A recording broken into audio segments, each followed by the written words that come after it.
जय जगन्नाथ फ्रेंड। तो मॉर्निंग हो जाइतिला। मॉर्निंग रो आमे बाहरी पड़िथिलु गाँ पाइका। बहुत जोरे खरा होतिला। बाटरे पुओ कहितिला आखु रस पीवा पई, सी पी नेतिला, मो भी पी नेतिले, बाबू भी पी नेतिले।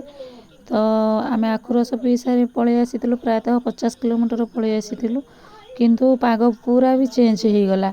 एते जोरे वर्षा हैला जे आमको प्रायतः 1.5 घंटा पाखापाखि ठिया हेबाकु पड़िला।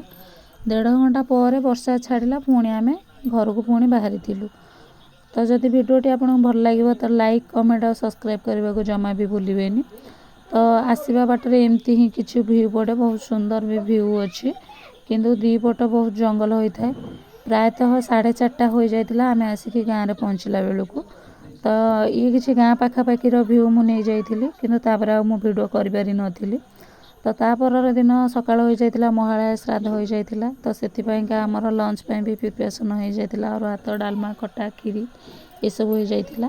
साधा पत्र पड़ी सारिथिला। साधा पत्र पड़ी सारिला ପରେ तापरे लंच टाइम हो जाइतिला। तो समस्ते मिसिक लंच भी करि नेथिलु।